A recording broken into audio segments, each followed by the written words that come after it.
a continuation of the Zylofon job seeking series. We understand the demand is very high. In fact, one of the times when we've had the highest amount of viewership on Facebook was actually when we were discussing the Zylofon job seeking series. Last Tuesday, we were talking about the preparational tips you need when you're preparing for a job interview, and that becomes very crucial for us, especially those of us who will be seeking for jobs in the coming months, especially for those of us who are also done with our national service and are not retained by our various companies. You would imagine that job seeking becomes, or job hunting becomes, your next walk. Sometimes it can be a long walk, so I want to just prepare your minds for that even before we go in. So last week we were talking about I beg your pardon, on Tuesday we're actually talking about some most important factors you should consider when preparing for a job interview as an interviewee or as a job seeker. We also spoke about some some issues like how you look when you appear before a panel, and the question, the golden question, I'll call it: how much do you expect to be paid? We also had discussions on that. And when we opened the phone lines, there were also some number of questions that came through. It is now time to discuss some of those questions and also add up to some of the discussions we've had on Tuesday. I've been joined again this morning by my very good friend and brother, Bashiru Salifu Narima. He is actually an HR expert. He's been doing this recruitment stuff for over 15 years. He has about 15 years under his belt. And of course, he said to me on Tuesday that he has recruited not less than 1,000 people in his line of duty so far. Of course, if that is the truth, if that is the case, I beg your pardon, then of course that means that he has a lot of, a wide range of experiences to share with us this morning. Bashiru, welcome back to the studio. Thank you very much, and good morning to you. Morning. Did you get any feedbacks on Tuesday when you came here? I did. It was interesting interacting with your audience, listening to their questions, and basically their aspirations in terms of getting a better career for themselves. Right. So today we'll continue the conversation. In fact, the other day we were talking about how much to expect if you are asked. How much do you want to earn if you are asked? And you said that it should be one of the easiest questions to answer. Now, someone asked that day that if I am a newbie, if I have no experience at all, maybe I'm going to have my very first job, and I'm asked to quote a figure, should I also say how much I want to earn? Absolutely. And it's important that people are able to answer this question for a number of reasons. First and foremost, it shows how confident you are in yourself, how confident you are in your abilities, and how you actually value yourself. Now, as I indicated the last time, employment is a transactional relationship. They are not offering you the job because they are doing you a favor. They actually need your services, and that's the very reason why they are bringing you on board. So it's important you understand that you are adding value to the organization, and be confident enough to let them understand what you think your services should be worth. Now, I must admit it's quite a tricky question, especially for newbies, people that are joining the job market for the first time. But what I will say is that still it shows how confident you are compared to your colleagues. And now there are basic things that you need to do in order not to, give an answer that is quite ridiculous, that shows that you are out of touch with reality as far as the job or the organization is concerned. And I spoke about the fact that you don't walk into any organization for an interview not having conducted your research properly. And so you need to take steps, talk to people that you might have known, who work in that organization, ask others who have worked there previously, look at other organizations similar to the company that you are going to work for.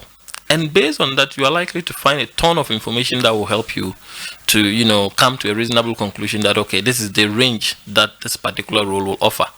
And once again, as I said, for the experienced people, when you see a role profile, and you understand your job, you understand your staff very well, you should be able to analyze it and identify the salary range. If it is an analyst, job, you should know what to expect. If it is a specialist job, you should know what to expect. If it is an experienced person's job, you should know what to expect. And if it comes with people management responsibilities, then you should know that typically will fall within another category. And so when you do your research properly and walk into that interview room, you shouldn't have any difficulty at all. So ask around, get online, just search, salaries for Zylofon employees. It will amaze you that you will find such information out there. If you can't find it online, call someone. Ask around how much do other radio stations pay people that if it's a producer role that you are interviewing for. So you just don't walk in there unprepared and let the question take you by surprise. If you do your homework well, you'll be confident enough to mention a range that will fall within what is typically on offer. And it doesn't mean that when you mention an amount that is low, they will necessarily offer you the low amount. Sometimes. Well, sometimes, but professionally, it is not supposed to be the case. Yeah, and that's why since the last time I've always spoken about experienced recruited and less experienced one, and I don't want anyone to quote me that but he said so and so, because when you are meeting an experienced recruiter who understands his stuff, he will not necessarily shortchange a candidate just because they mention a significantly low amount. Because beyond recruiting, you need to retain, you need to motivate, you need to get a person to excel. So if you think that you are cutting costs by offering the person the least amount because that's what his expectations were, then you are on the wrong. You will get it completely wrong, because the person will walk in there, the next moment he gets to understand that others in a similar role are earning so and so, and straight away their motivation is down. But for a candidate and for a recruiter wants to understand that, look, I am talking to the right person. We are not far apart when it comes to expectations, and such a person can fit within my pay structure. For a recruiter, that information is very important. And so it is not necessarily to use to shortchange you just because you mentioned a smaller amount, because if you do that, you will cause problems in future. Right. Now let me go to the next question. So someone was asking another very golden question. Tell us about yourself. I mean, I've sat in a few interviews as a panel. Tell us about yourself, and then people go like, my mother is 36 years old, I have an auntie who lives with us, I have a grandmother whom we buried just last week, and so on and so forth. What do I say in an interview when I'm asked? Most often, the very first question, tell us about yourself. What would I say? What should I say? Or what do you expect as a recruiter that I say? Thanks so much. Once again, that's another very common question that is typically asked in virtually every interview. It looks very simple on the face value. Realistically, tell me about yourself. There is nothing you know more than yourself, and so one would presume this should be the easiest interview question to ask. But just like several other interview questions, before you answer a question, there are a number of things that you need to do. The first and foremost thing you should do is that you should ask yourself, why is the interviewer asking you this question? And for every other question, you should always ask yourself, why am I being asked this question? Because then you need to ensure that you are giving the right answer, the answer that sort of clarify the expectations of your interviewer.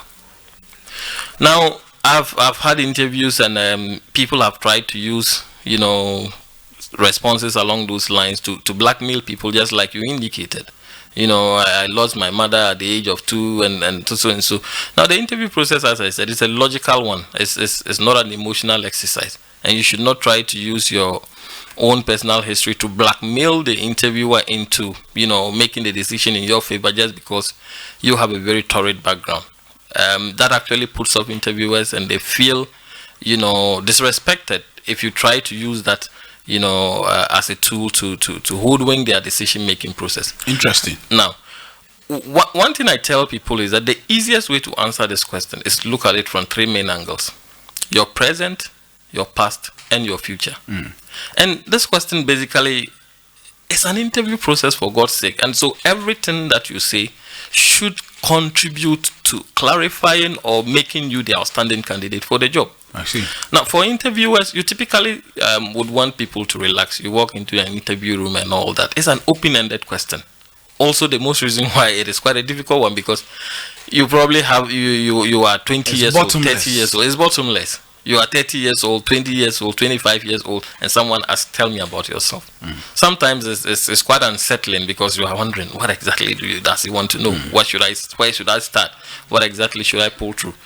But the best way to deal with this is to look at your present, to look at your past, and then to look at your future. In relation to the job? In relation to the job, absolutely. So tell me about yourself. You start off typically talking about your present situation. I am currently a data analyst at so-and-so organization. I've been doing this for the last 2 years. My role typically involves so-and-so. You know, you are typically talking about your current situation. And some of the things you have achieved. And some of the things that you've achieved That'll in be that about your particular... past. Exactly. And your future? And your future, typically, you talk about what you are looking out for. What are your career ambitions and all that. And it's a very simple question, but sometimes it's the most critical question of all the questions you typically will have to answer on that day. And this is because it can actually determine the direction of the interview subsequently. I see. Because once you come up with certain interesting facts and achievements and certain milestones that you have chalked, it will excite the interviewers. And they would want to probe further. They may actually throw aside their pre-prepared questions and proceed to explore. Because that's possible. Absolutely. I see. Because it's an open-ended question, you can actually talk about key achievements, of course, that are related to the job, and you move along those lines. And the other trick is that an interviewer might have a pre-prepared list of questions. However, most of the questions that you have on your list may actually be addressed while answering another question. Okay. So it's not like a robotic process that you move from A, B, C, D, and you necessarily have to ask all your questions, because the smart candidates will answer the questions and sometimes even rope in other areas that you are yet to explore. Now, you also need to ensure that you are not beating about the bush. Be very direct with your responses and all that. But the first question, tell me about yourself, gives you a broad window of opportunity to explore, to talk about yourself, to talk about your key achievements, your past, your future, the kind of opportunities that you are looking for, what really excites you and all of that. So those are the things. Talk about your present situation. I just completed my national service with so-and-so organization, where I served in the sales department as a sales analyst. During that time, I was responsible for collating data from the various sales people within the organization and providing weekly reports to my superiors. So that typically handles your present situation or your immediate past. If you're still doing your national service, it will all be a part of your present situation. Then you talk about your past. Prior to taking this role, I pursued a program here. During that time, I was responsible. I was maybe the coordinator for our whole week celebration, where I was responsible for organizing and all that. And all this while you are basically talking about your experiences. You will complete that, and then you talk about your qualifications briefly. Remember, the interviewer already has your CV. Right. They know, whatever you've put in there, they are very much aware of it, but they have given you the opportunity because it's not a question that they think you can get wrong. And so it gives you the opportunity to relax into the interview. Is it okay? First of all, is it safe to conclude that for every single interview you go to, you are highly, highly, highly likely to be asked this question? It is absolutely safe to do that. And if it is not part of your preparatory answers, then you have a problem. Then you have a big problem. Now, is it also okay if, for example, I go on answering that question, I talk about some of the things that are already in my CV, which is in front of the interviewer? So, for example, my academic qualifications, my age, perhaps if it is on the CV already, perhaps my marital status and all of that may be on the CV already. Is it important to repeat them in answering that particular question? In most instances, it will be absolutely impossible to talk about things that are not on your CV. However, things like marital status and age are complete, they are not necessary. They are completely needless. You don't need to put them on your CV, as a matter of fact. If there is an age requirement for whatever reason that the employer is looking for, let them be the ones to actually ask you the question. And I'm saying this because it could be a basis for some subconscious discrimination against you. They may look at you and say, oh, this guy is too old. Is too old. Or too young. Absolutely. And then there are people who associate marriage with being responsible. And so at a certain level or a certain age, you're not married. They presume that you are not responsible. So, for example, if someone has any such subconscious, discrimination, alum like this will suffer. Oh, you don't know about that? Probably. And in fact, there are also rules that they don't want married people. I see. And this is because maybe, some people conclude that if the role requires a lot of traveling, it is not suitable for a married person. Okay. Or they say, okay, if it's a woman that has children, he may struggle in such a role. Those are completely unnecessary questions, because you don't conclude on the fact that someone has children that he will not be able to travel. Let that be the person's responsibility to deal with. Yeah, you don't decide for them because of certain, factors about them. Yeah. Now, there is also the factors that will put you off as an interviewer. Yeah. Yourself, you are interviewing somebody. Yeah. What are some of the things that put you off? And I'll give you some example. I have had the opportunity to sit in a few panels. Of course, I'm not a professional HR, and so I may be on that panel because of other, expertise like communication, marketing, public relations, and so on. Yeah. Then one of the things that happened was that an interviewee, a job seeker, when they got into the interview, was actually talking about another, interviewee, which is about to come, and said the person was recording me or something, trying to make it look like he was a better candidate, and he was very diligent and was reporting another person. And that put me off throughout the interview. And so for me, I marked the person down, on that ground, because I feel that, that was unsolicited. Yeah, absolutely. And there are many of such, instances. And now, when you walk into a place for an interview, you are there for one and only one reason: to demonstrate your suitability for the role. Of course, if you see something significantly untoward happening within that particular space, it's important you bring it to the attention of the facility managers. However, the conduct of another candidate should not be the subject of discussion during an interview. You walk in there, you focus on the reason why you are there, you respond to the questions to the best of your ability, and you walk out. If you are asked whether you observed anything during, your time waiting for your interview, then you can chip that in. But those are completely unnecessary, additions that could derail, your interview process, and probably, make you worse off at the end of the day. So it's okay to say, for example, I went on your website and I noticed that you don't have ABC.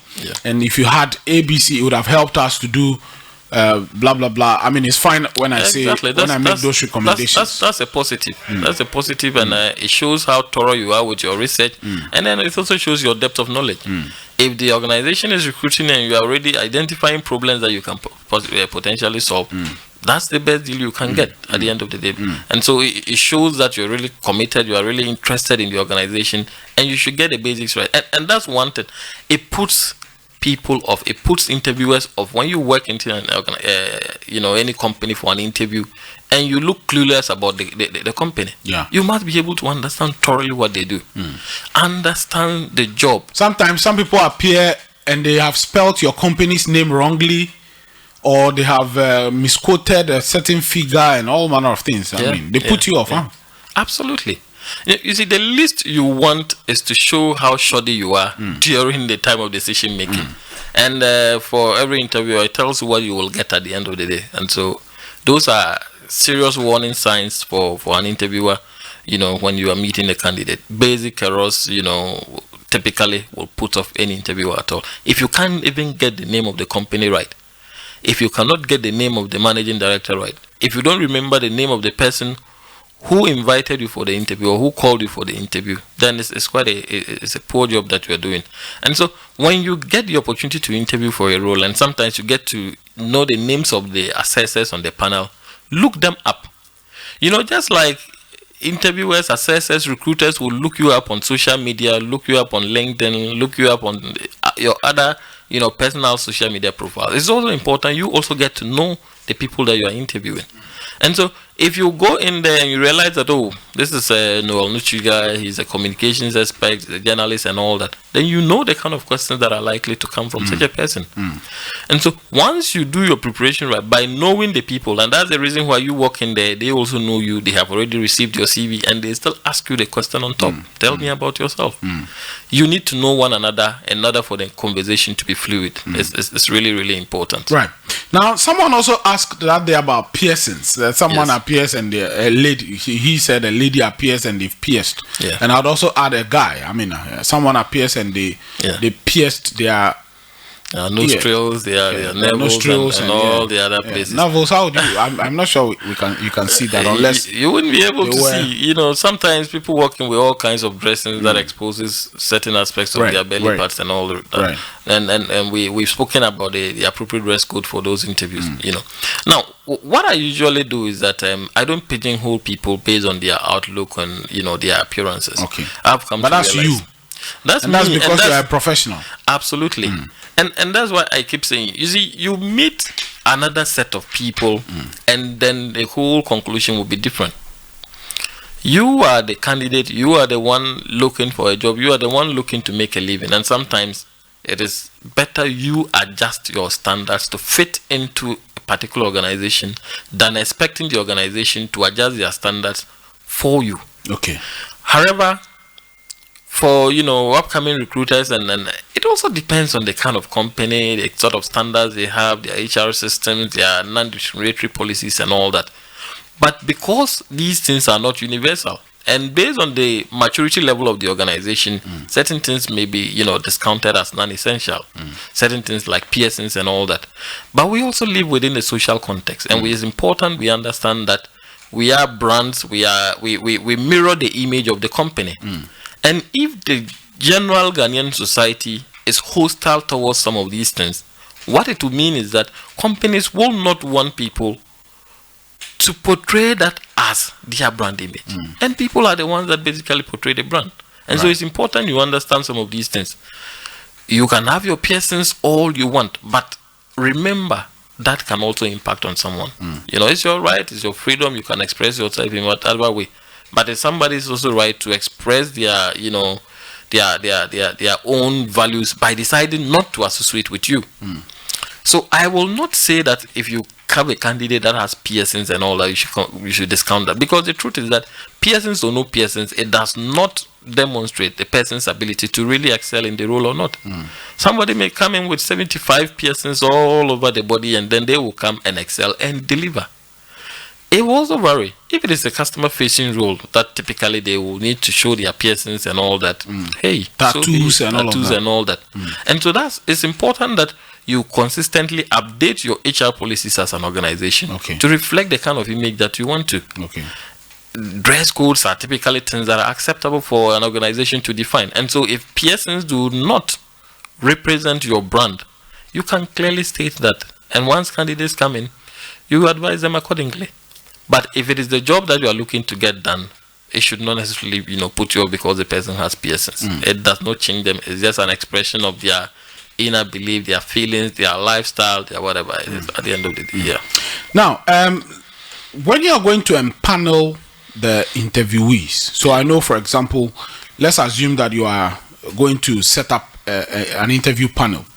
Maybe you have you yourself, the HR person in there, but you bring in some other people, maybe in the organization or even outside the organization, who may not necessarily be HR experts, but they are coming in perhaps because of the understanding of the role that the person had applied for. I want to understand what goes into, or what do you consider when putting some of these people on the panel? Because I'm asking this because the interviewee or the one seeking for the job must have a good psyche of how people are empaneled and what some of these people bring to the interview panel. So for every role there is a hiring manager, and then there is a recruitment manager or the recruitment officer. Now the hiring manager typically is the person whom the candidate will be working directly under. And so such people are very technical in terms of their approach, because they are most interested in asking questions that relates to the job. You typically will find your HR people that when it comes to recruitment and interviewing experience, they are quite all-rounded.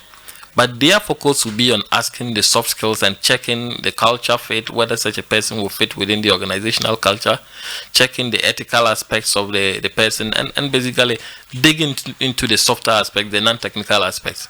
And it's important you get a balance when it comes to those things, because very often the hiring manager's focus is on the technical aspect. If I'm looking for a newsreader, can the person read the news? Does he have the voice for radio? And the likes. But the HR manager will look beyond that and try to identify what exactly, the person's attitudinal issues are. Can the person fit within the culture that we have created in here? How is the person's approach to work? How is the person's interpersonal skills and all that? And it is also sometimes you consider to add another manager at the level of the hiring manager in a completely different department altogether. Because at the end of the day, the truth is that sometimes it may just come down to a tie. You may come across candidates that are so close in terms of their ratings that certain finer details ends up being the decision maker. And when you don't also have people at the same level conducting those interviews, you realize that one person's voice may end up actually superseding the rest and ensuring that the decision is tilted in favor of another person.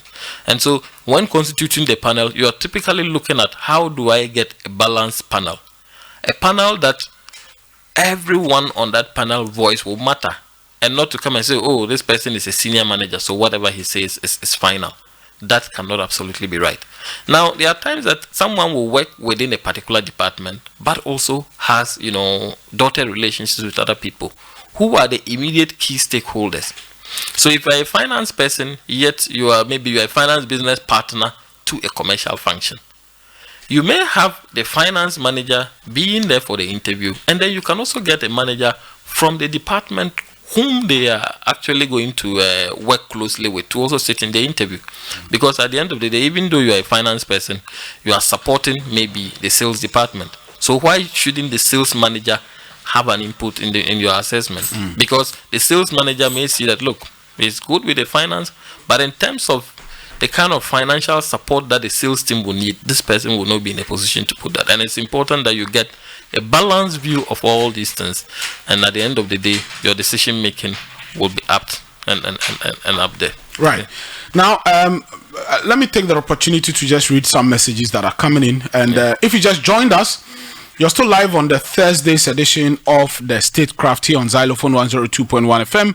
And we are only continuing with our Zylofon job seeking series. We are taking this opportunity to educate our people, especially our young folks who have just finished school and are waiting for some jobs to come their way. We need to prepare for our job interviews if we have the opportunity to be interviewed in the first place. So this particular job seeking series is for you. You the job seeker, and sometimes it's not all about the politics. We need to contribute our quota to society by empowering you to know and prepare for jobs. I have some messages coming in. This one says, Mr. Nichugan, thank you for passing through your uncle's funeral the last weekend, and I believed you were amazed. I still recognized you with your mask on. All right. Says, on behalf of the entire family, we say thank you to all loved ones and sympathizers. I also want you to wish me a happy birthday. Okay, so happy birthday going out to you, Bright Mauko Dawson Bogli. Special happy birthday going out to you. He says, greetings to all the people listening to us and all the old students of Spakant Street CEO from Dansuman. Send that one in. This one says, Mr. Nichugan, this is how I took part in the Fix the Country campaign yesterday at my village, and I posted it on Facebook. We are hoping to see a better Ghana out of the demonstration. My regards to you and the entire crew of the Statecraft. God bless you for the good works you're doing. Amidu from Asamankesi sent that one in. Lots of other messages coming in. This one says, Eben from Kwabena says, thanks to all that joined the Fix the Country demo. A new Ghana will soon rise. So whether the leadership of this country like it or not, we have to fix the country. Long live Fix the Country. Long live Mother Ghana. You said that. This one says, good morning, Mr. Noel Nichugan. Yesterday's demonstration was the show of placards. It was absolutely successful. Godfred from Odoko sent that one in. This one says, Noel, good morning, and to you and your pundits for the good work you're doing. What Elam is saying is very, very true. I used to play football my whole life, but I came to realize that the income you gain in playing football in Ghana is very, very low. So I changed my direction towards something that will at least bring income for me to survive. I still have the passion for playing football, though, unless I'm out of this country. This is from Chiles Kwesi Badin inside Awoshi. He sent that one in. This one says, good morning, Noel. Where were the West African West Africa Child Group that you were talking about, do they react to issues in the big cities and disregard the village folks? Is a question though.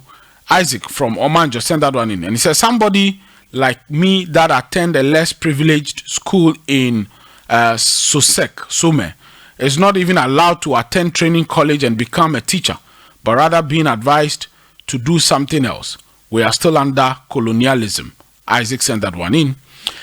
This one says, Noel, please, I want you to wish a queer human PC, Efia Pokia of Kingdom FM at Nkoko branch, a happy birthday from Don Yaro, Domipila 2. Send that one in. Thanks so much. This one says, good morning, Nichuga and your panelists. Thank God for a new day. Yesterday, I didn't see you at the Fix the Country demo. Please ask the man if I am in an interview and they ask me if the salary that I want them to pay me, what answer should I give? Because I normally meet such questions. Obedidom send that one in. All right. I think we have addressed that some time ago. This one says, hello, Mr. Nichuga. I'm Aholu from Kenneth Laundering. What you are doing for Mother Ghana is great, and your rewards are coming very soon. My regards to you, Mr. Sule, who lost his wife, and I'm telling him to take heart. All right. This one says, good morning, Mr. Nichuga. It's always refreshing and encouraging listening to your statecraft show. You guys impart our lives positively. God bless you. Keep doing the good work you do best. Is there a way I can replay back the job-seeking discussions? Thank you, from Eric around Wager Mall. So we intend to replay some of the very catchy portions of the discussion next week on the show, and so you can tune in to that. This one says, good morning, Noel and your co-pilot. I'm always listening. Abdulaziz from Bawa sent that one in. Unfortunately, we are not live on Facebook today, so you are unable to replay on that particular platform. Now, Bashiru, we'll be going into the very last question, and then maybe I'll allow you give your conclusion. Today, I want us to spend some more time on the telephone with our listeners so that we can catch up on a few of the issues that may be raised. Now, if I go into an interview and they ask me a question I am not too sure of, I am not too clear about, is it a bad thing to say, please, can you explain that? Is it a bad thing to say, can you come again? Does that mean you are not intelligent? You know, a lot of confusion will run through your mind if they ask you a question and you don't understand. As an interviewer, as a recruiter, what exactly do you expect I do if you ask me a question and I don't understand? Now, we are all human, and the interview process, you typically will not have candidates answering every single question. And in fact, that will be quite superhuman. And there is nothing more refreshing than having someone who is honest enough to admit, okay, I am not too clear about this particular area. Now, when you get into an interview and you are asked questions, remember it's just an interaction. At the end of the day, the fact that it's called an interview puts some stress on you.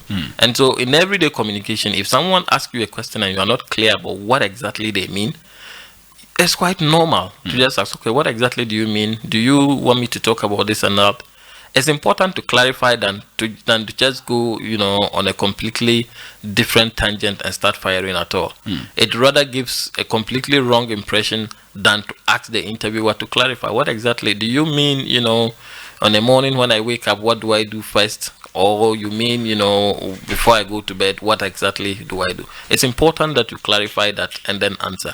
And once again, I said, when you are about to answer an interview question, it's important to ask yourself, why is this person even asking me this question? Now, and sometimes it's a technique to actually put your thoughts together. You may hear the question, but you do not have an immediate answer. So whilst you ask for clarification to the question, you are also organizing your thoughts in order to give the most appropriate answer.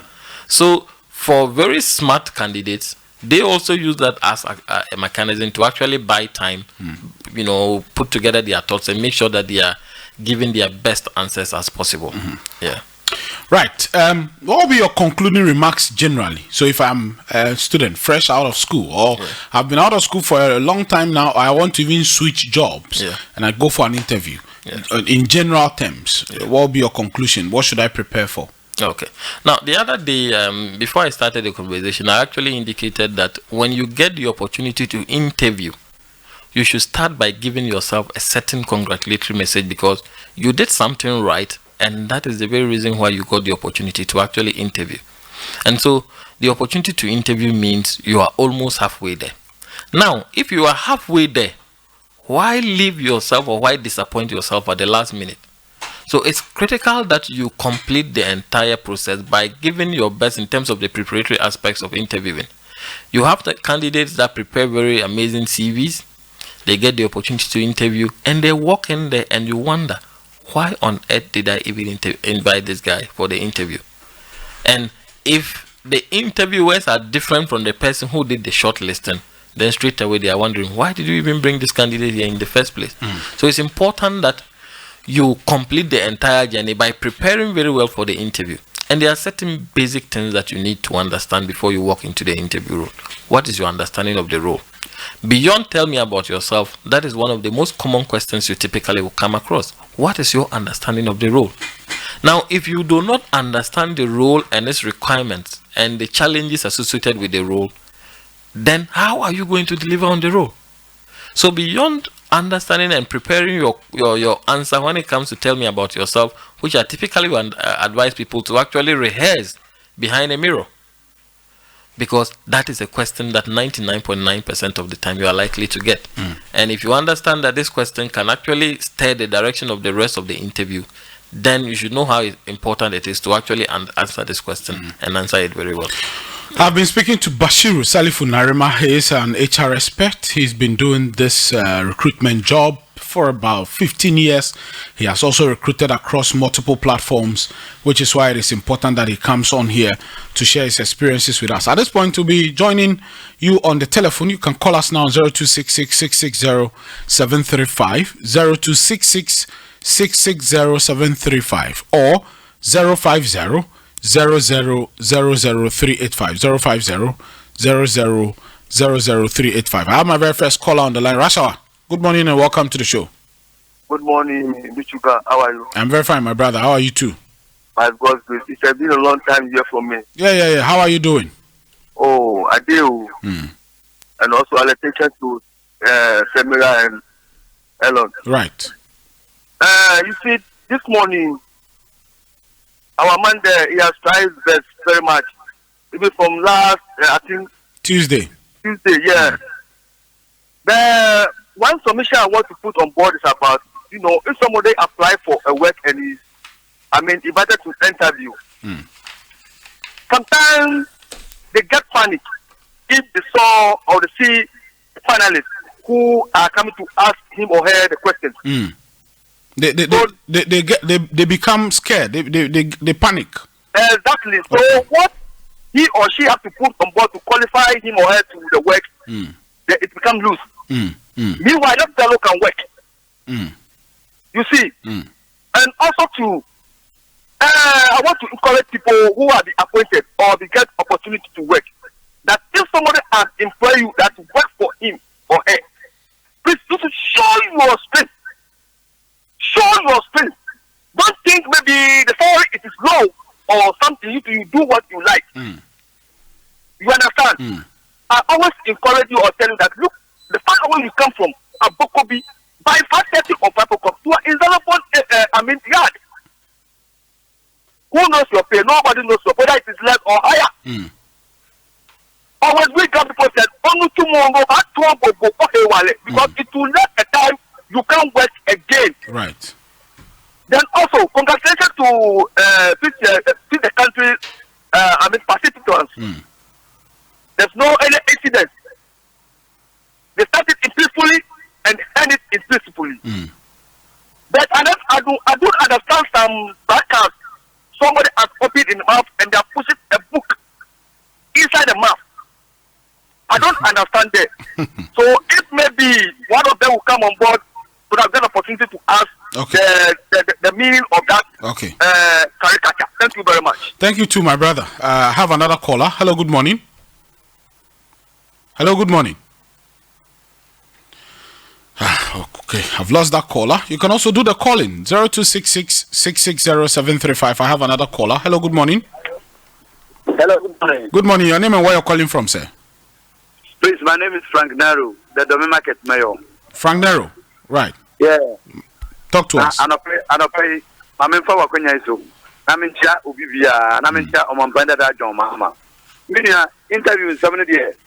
Nanka, as a Caso be could interview na empire and one in your best. Wouldn't be. So do I need to form an interview now? Would you interview now? Would not, I think, an hour. Interview, the second now, I think, hour. Interview, set, young driver for what you land. Now, what I test, I have a few. Who gets a car from your feeling that? And don't as I say, I call Ghana. There's a couple of people interview and the books of Punya and the Yere, fiber and an idea chair. Who or some so called as an idea chair interview. They said, and one over Tika, I could interview, who don't qualify. And when they say, I call Ghana, they say, no, they say the Bible is a two baby. And I say, Kakra and not demonstration. Oh my yard, papa. Now, me and someone is here, Momuka. And someone here, Momuka, I don't get Omka. No, we just 30 years or my mind, 30 years. 30 years, no, my mind is 30 years, 5 years, spending another classroom. It's a more. It was so much enough for the okay.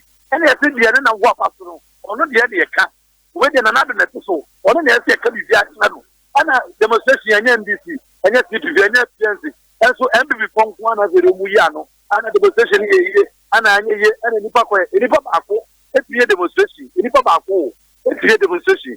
It's another for the year, Mamma Becca for Mutia, or the South of you. That's a Ghana for your bread. Let me say, Mr. Banana, let me go to a new or some Pesica. That's who say, I could grab you and a chair blank here. I could grab you and a chair blank here. Yo, Mr. Medase, I have another caller. Hello, good morning. Hello. Yes, good morning, sir. Morning. My name is Thomas and I'm calling from Soutio. Thomas, please talk to me.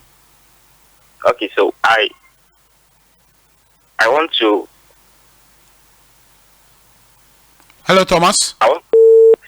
Yes. Go ahead. So I want to ask a question on experience, job experience. Right. Assuming I possess all the qualities and everything they ask, I prepare myself for the interview. I read about the job role and the challenges and everything. I have all the necessary certificates and all the documents to support my knowledge. But then I don't have the experience. Let's say the job is asking for 2 years experience, but then I'm a graduate. I just completed school and then I'm looking for a job. I fit the job role and everything, but I don't have the 2 years experience. Does that mean, because that is a problem that most of the young graduates are facing right now, 3 years experience, 5 years experience, although I prepare myself, does that mean I won't stand a chance to get the job or what? Right. Is experience really something which, because right from as soon as we graduate, we tend to look for jobs. I'm in level 100 by the way. I'm preparing myself for life. And it's good. It's good you are beginning to think about job at level 100. I mean, it's good. So I'm saying that it's good you are beginning to think about job even at level 100 and asking of experience and so on and so forth. I would allow our expert to answer the question on gathering experience. Thanks so much, Thomas, for calling. I have another caller. Hello, good morning. Hello, good morning. Your name and where you're calling from, sir? My name is Joseph, calling from Adenta. Okay, talk to me, sir. Yeah, please, I just wanted to ask the gentleman a certain question. The whole issue is that I was called into an interview, I think, some months ago. Right. Actually, when I got there, it was a question that was set on a paper for us to write an exam. I applied as electrical technician. But when I got there, it was a question concerning mathematics and then a whole lot. Actually, after writing the exams, I wasn't able to pass. I just wanted to ask the gentleman, as an interview, is there an examination that we are going to write over there, or every company and how they go about their own interview? Okay, I'll pose your question to him. Thank you so much for calling. I have another caller on the line. Hello, good morning. Hello, good morning. Good morning. Yes, good morning. Your name and where you're calling from? Nuchuga. Hey, Alaji Peter T. Yeah. Welcome to the show. I'm very fine, my brother. How are you too? Yeah, good. I want to thank you so much for fulfilling and accepting my request. I think the last time that I called in relation to your as the interviewer that you have to let him come again. I think you have done so. Thank you. It's volume about your good work and how intelligent you are. About this interview, he made certain valid points. And I also think that, most of these interviewees face some challenges. One, stage 5, he might move from the house to the place. But the moment he gets seated and the interview will begin, you see that he starts panicking. And some of the interviewers are also not kindly enough to accept them who they are and the way they are. So that also disrupts the mind, and then the successful delivery of the interviewee. So we need also to guard against some of these things, that the interviewers must be soft and flexible, so that at least they can show some sense of humor when it comes to getting the guys interview. When they have this experience, some of them have this experience, and I know your man will have this experience, that if he looks at the demeanor of the interviewee, he will see that there is some panicking level, that is demonstrating. So quickly, you must also try to accept him the way he is or she is, so that at least by the close of the day, both of you can get results. Thank you very much. Thank you so much, Alaji Peter T. I've penned that down as well. I have another caller on the line. DJ. Maybe I'm a call Minia. Rapping and opinion Koyi. I mean, me say into aside and Sunday, and I could watch any to me. Manu community.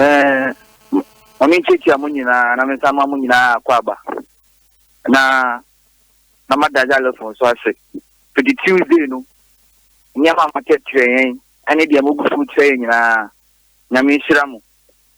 Then can you be a canker, a bit fixed campo, Nama train, but Muyama free. Nami Shiramu, na on Pedamu station is so cool. I'm going to come so. Miss Ray, Yaman Penny, say, of the Tikani Brof now. My man say, be Jim Reno, and in you. She said, never Jim Reno, a woman. She said, you to me, you may be research. Yes, you share near me. Into no so of a Casa, I'm of a Casa, Sebi. Member of the furniture was Casa track, baby. Yes, friend of Asama as post here, Uposi, Ubia, and Ukoya was a town.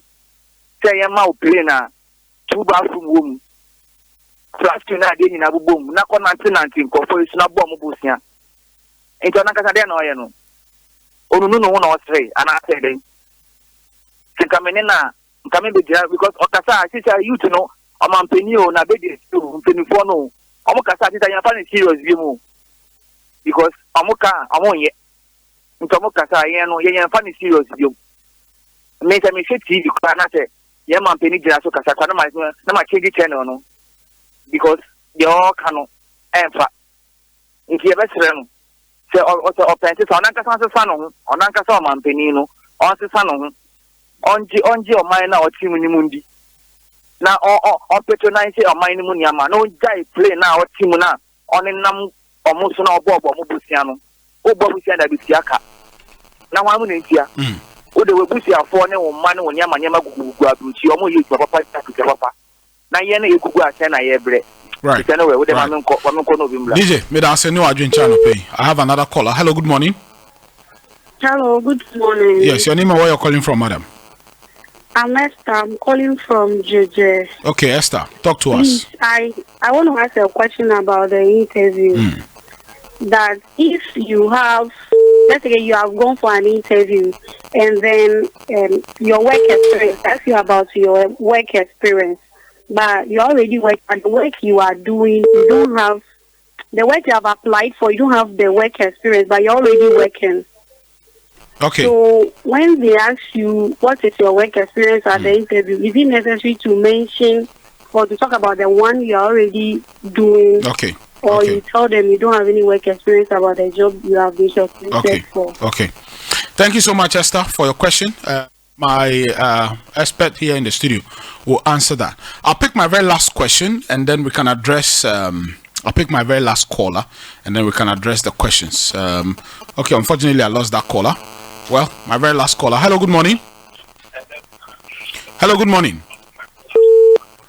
All right. Okay, so Bash, We would wrap up with a question. So someone asked of panicking in an interview when the person panics, and I think Alaji Peter T also asked very similar question, like Rashawa did. Yeah. When people come to this interview and then they panic. Yeah.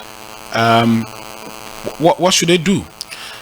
As I said the other day, it's a completely natural thing to feel nervous or to panic, during an interview. Indeed, for even HR people that have conducted several interviews, when they get to sit at the other side and be interviewed for roles, they also have that level of nervousness. The most important thing basically is to try as much as possible to control your nerves. And as Alaji rightly indicated, it's not every experienced recruiter that will appreciate the fact that you need to be able to manage people who feel nervous, because at the end of the day you are looking at how competent the candidate is. And so it's completely natural to have a bit of nerves.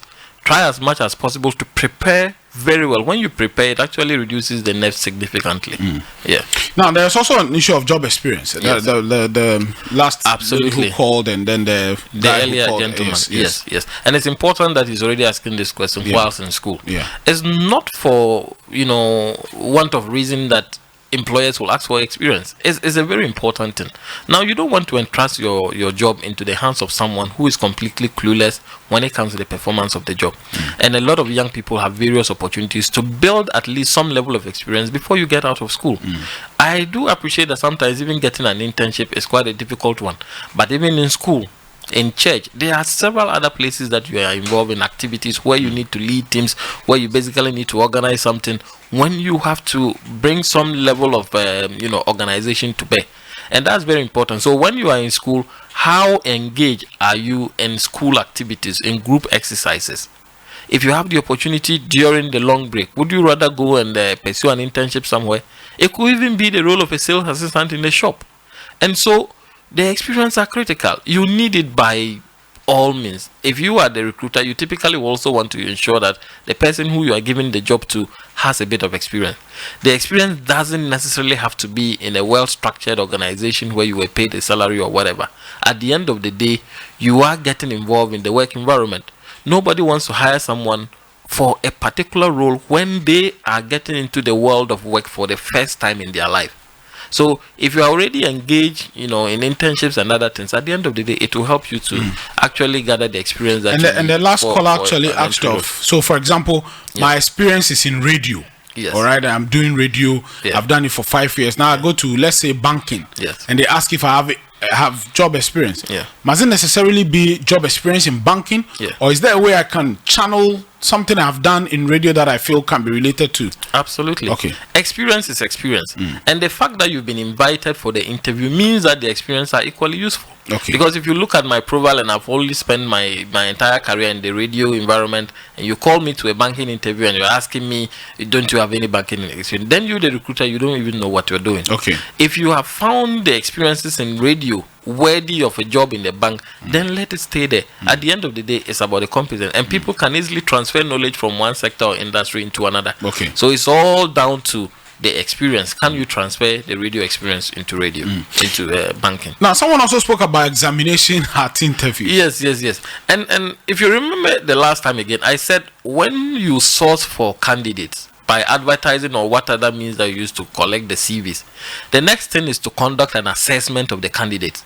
And very often, people just think that it's an interview. When I call you that I am going to assess you and so day, and I mentioned the last time again that ask and be sure the kind of assessment.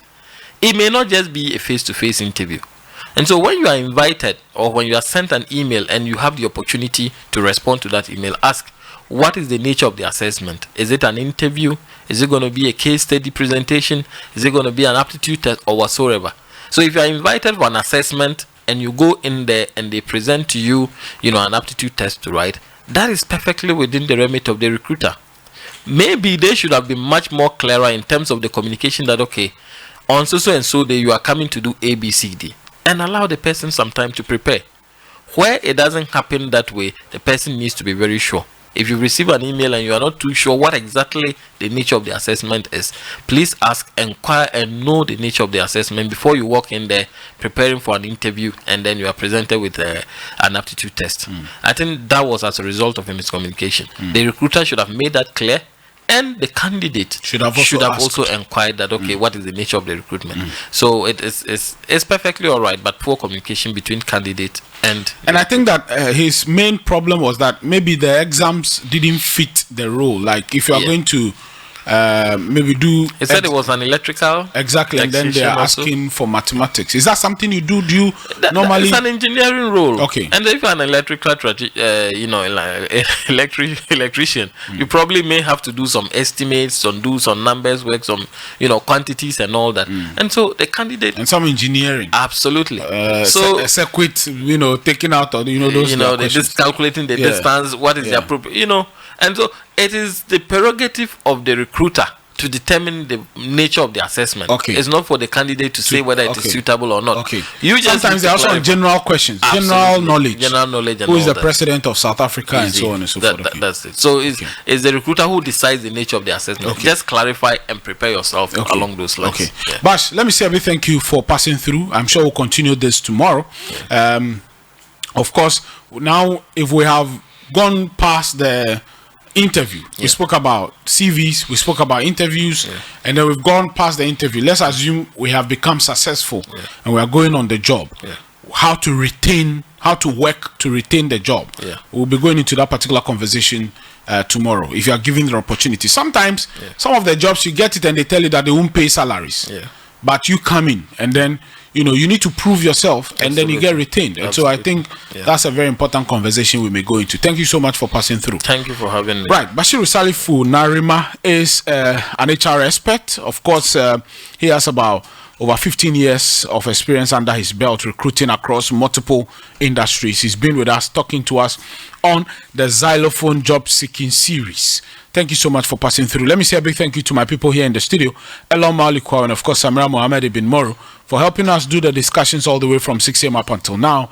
To you, Emeka Okpara, Director Beku, thanks so much for the streaming works. And of course to you, Theophilus Pekilia, for the digital communication. And to my producer, Bright Jaka, thanks so much for the production works. Folks, my name is Noel Nuchuga, and I'm so pleased to come your way every single morning on a weekday from 6 a.m. to 9 a.m. with the Statecraft on Zylofon 102.1 FM and of course on Zylofon TV.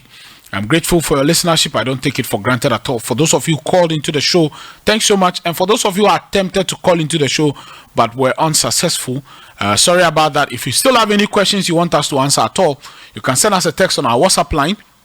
I'll let my people project the WhatsApp line is 0266 660 735 0266 660 735. I'll repeat that for the last time, 0266 660 735. You can send us the WhatsApp messages of all of your questions.